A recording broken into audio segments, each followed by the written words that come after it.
Fala galera, beleza? Bem-vindos ao canal O Gerador de Riqueza. Felipe Maciel por aqui, nem mais um resumo semanal. E que semana, né? Então, hoje nós tivemos aí mais uma vez o mercado em queda, renovando e fechando a semana em queda. Segunda semana do mês de dezembro é fechamento do ano de 2024. E enfim, ontem, né, nós tivemos os dividendos da ISA CETEP ou ISA Brasil. A novidade é que os dividendos agora serão parcelados, né? Mais essa história para nós contarmos aqui. Eu vou falar a minha opinião se é positiva ou negativa em relação a isso, tá? Serão 3 parcelas: mês de janeiro, mês de fevereiro e mês de março, o pagamento para os acionistas de ISA CETEP, tá? Então, hoje também fiz um aporte em Vale 3 abaixo dos R$ 56. Para mim, uma das boas oportunidades nessa queda. Então, para iniciar, né, aí aportes abaixo de R$ 56, fiz aportes hoje nos 55, tá? Nós tivemos também na semana fortes altas em Caixa Seguridade, com um leve recuo ontem e um leve recuo hoje também. E, né, o setor de seguros sendo um dos destaques para crescimento, pensando em 2024 e para os próximos anos, tá? Para começar falando, vamos começar destacando o Vale, né? Pré-fechamento hoje dos 55,86, 1,50% de queda. Aqui não deu para trazer e destacar, mas, por exemplo, hoje nós tivemos Auren Energia nos R$ 9, né? Quase rompendo a barreira aí dos 9, abaixo dos R$ 9.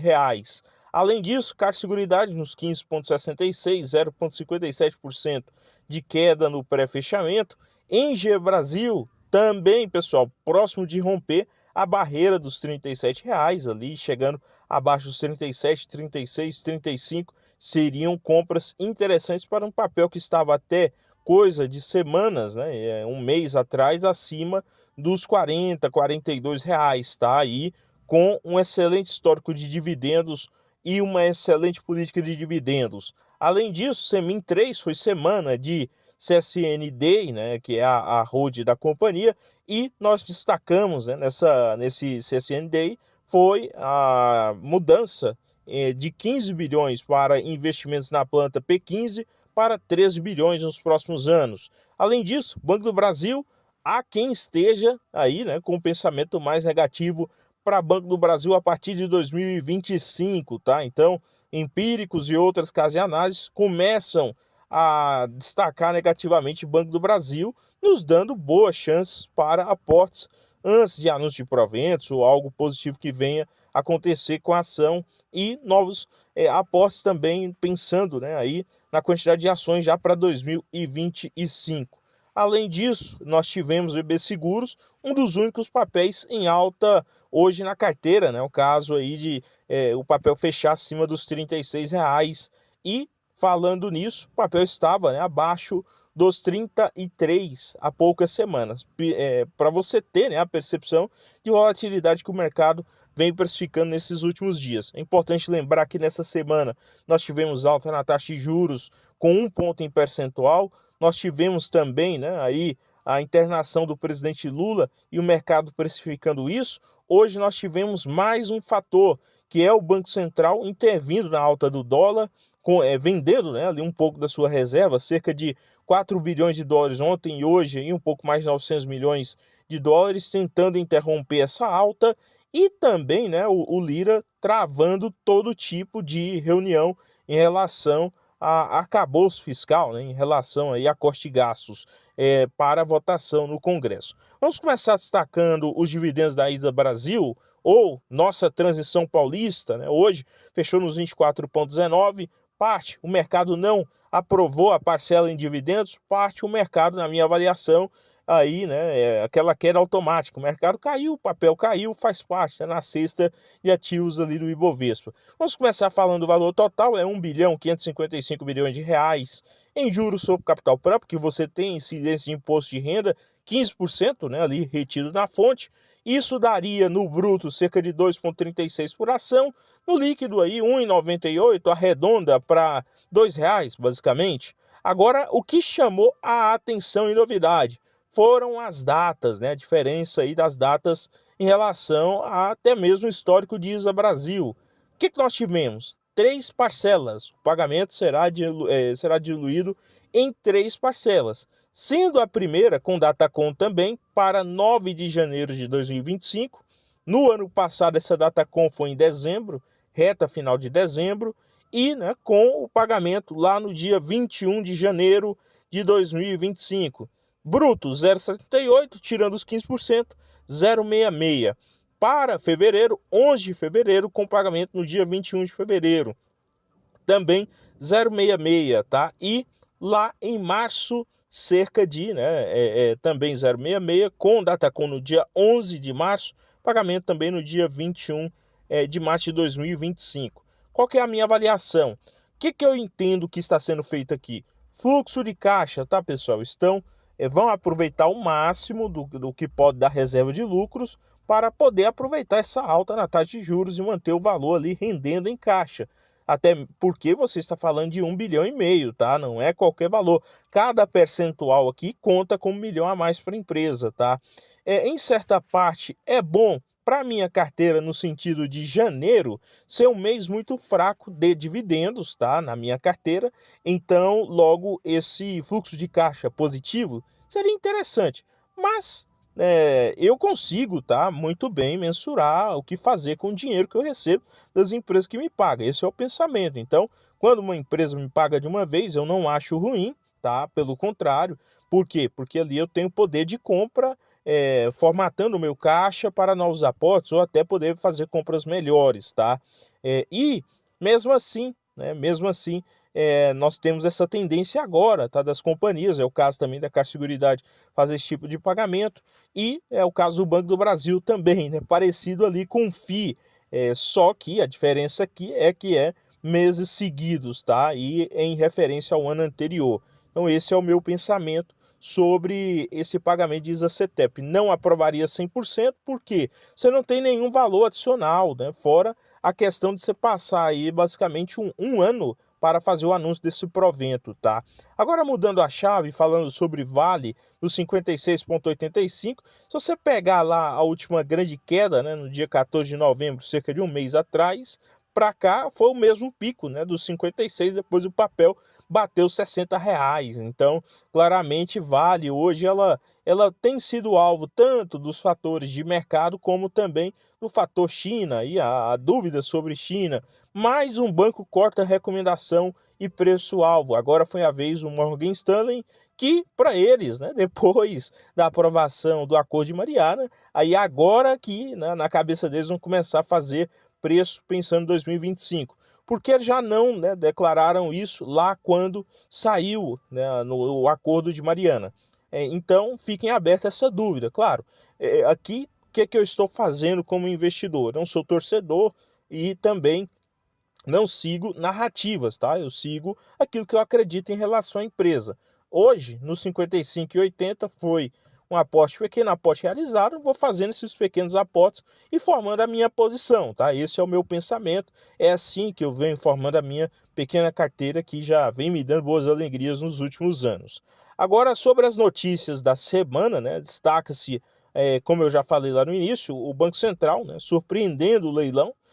Agora a nova forma do Galípolo atuar, né? Aí, claro que essa atuação no leilão de dólares, ela é de uma diretoria específica do Banco Central, mas já não dá mais para seguir aquela narrativa do atual governo em relação, né, você ter ali aquela ala bolsonarista do Banco Central. De 9 colegiados do Banco Central, 7 são indicados pelo atual governo. Então, cai por terra aquela narrativa de que, né, a ideologia fala mais alto. Há muitas críticas à presidência do Banco Central por parte do Roberto Campos Neto, mas, né, agora mudou o jogo. Inclusive, o Poder 360, o portal de notícias aí, trouxe que dos últimos votos do Galípolo em relação ao Roberto Campos Neto, nós tivemos praticamente todos eles iguais, né? Uma ou outra divergência, tá?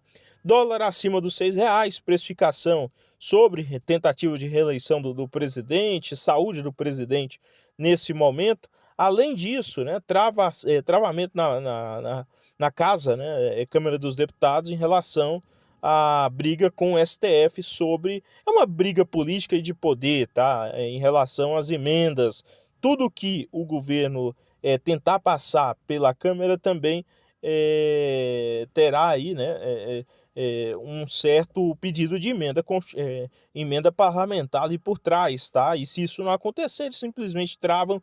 Eles não querem saber de valor de corte de gastos, tá? Isso daí é uma mentira. O que eles querem, na minha avaliação, é uma emenda ali por trás, tá? É o que nós temos hoje, essa é a grande verdade. E, né, os estrangeiros também retirando 2,2 milhões em um único dia, tá? 11 de dezembro, com déficit anual de 31 bilhões na Bolsa. Parte disso é pela maior atratividade lá fora, alta do dólar e tudo mais, eleição do Trump lá fora. Parte é por tudo que está acontecendo aqui, tá? Então, olhando para a alta da taxa de juros, 12,25, né? Hoje, você tem que ter muito cuidado para não deixar dinheiro na mesa, tá? Dê uma olhada no seu caixa, se você tem CDI, se você tem outros ativos, né? Por exemplo, aqui hoje, se você conseguir, por exemplo, uma LCA, né, com cerca de 92% do CDI ou algo acima disso, 94%, 96%, já é superior até mesmo a alguns CDBs, tá? Em relação a retorno aí, pensando em até novas altas da taxa de juros. Por que que eu falo isso? Não sou adepto 100% da renda fixa, mas é um estacionamento ali do dinheiro, seja para aporte em novas ações ou oportunidades, seja também para projetos pessoais de vida, tá? Então, nesse sentido aí, você ter, né, um retorno melhor é importante, tá? Não dá para deixar dinheiro ali para trás, tá? Então, aqui está uma comparação, uma calculadora em comparação ao valor de R$ 1.000, considerando, né, hoje aí uma rentabilidade líquida, nós teríamos aí hoje, né, alguns ativos entregando algo acima de 0,8 líquido, a depender do ativo, chega próximo de 1% líquido em constante, né, sem o pagamento de impostos, ativos esses. E quem se beneficia dessa alta na taxa de juros? Nós vimos aí que há uma dificuldade no mercado acionário, mas não chegou no segmento seguros, tá? Caixa Seguridade e BB Seguros, por mais que nós tivemos lá no início do ano o fator Rio Grande do Sul, se você pegar, né, são dois papéis que valorizaram bastante em comparação com outros papéis.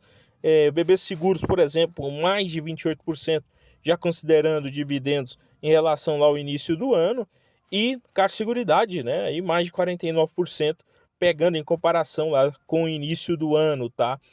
O otimismo mantém no segmento dos seguros, tá? O mercado cresceu bastante nesse até setembro desse ano, um aumento de 7,9% de crescimento, mesmo com o fator Rio Grande do Sul, tá?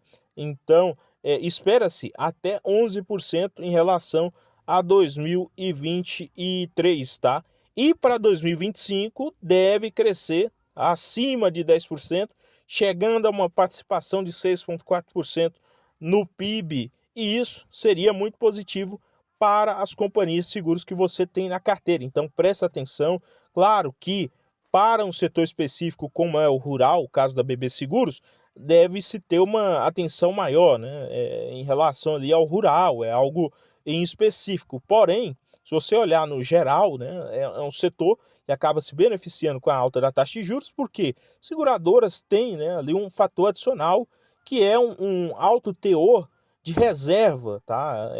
De maneira obrigatória, elas são obrigadas a fazer isso e, né, isso se torna um resultado financeiro, taxa se tornando um resultado financeiro e repassando isso aos seus acionistas, então, com o crescimento, tá? Esse é o meu pensamento em relação ao segmento e esses dois ativos em questão. No mais, pessoal, o vídeo não representa uma recomendação de compra ou venda de ativos. Inscreva-se, compartilhe, curta, comente e visite o nosso canal secundário, Olho nos Dividendos. Estamos em busca dos 2.000 inscritos. Se você é novo inscrito lá, muito obrigado, bem-vindo, tá? E vamos seguindo aqui com vídeos semanais. No mais, bons apostas a todos vocês.